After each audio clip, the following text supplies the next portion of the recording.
These ducks looked kind of miserable.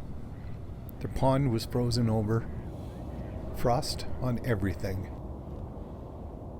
Even though it looked kind of pretty, it felt more like a February day than the end of September.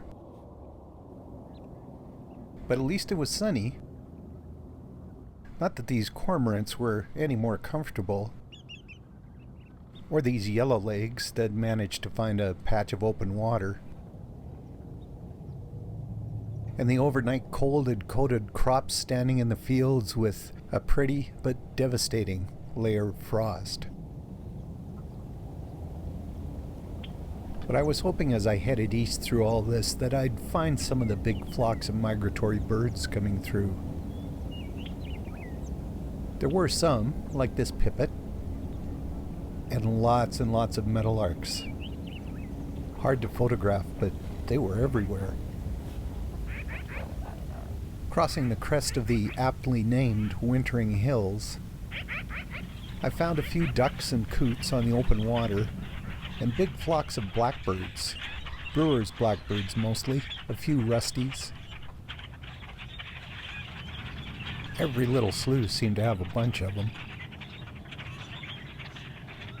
Down the road from them, I found tundra swans.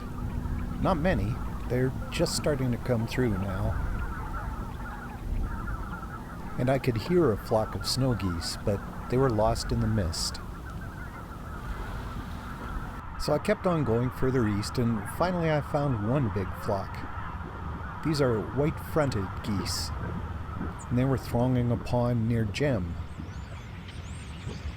But by now I was past all the big bodies of water, so I turned north.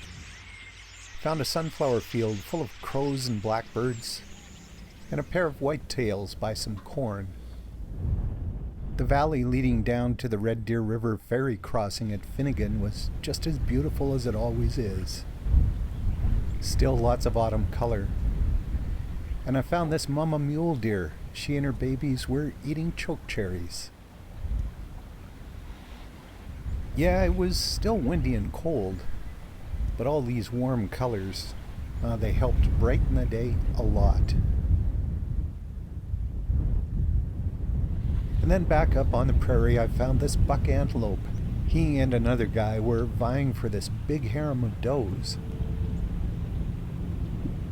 And down the road from them, more meadowlarks. This one was hunting for bugs along the roadside. It had been a beautiful but cold day that felt more like winter. But we've just got to shake it off, because after all, it's still fall.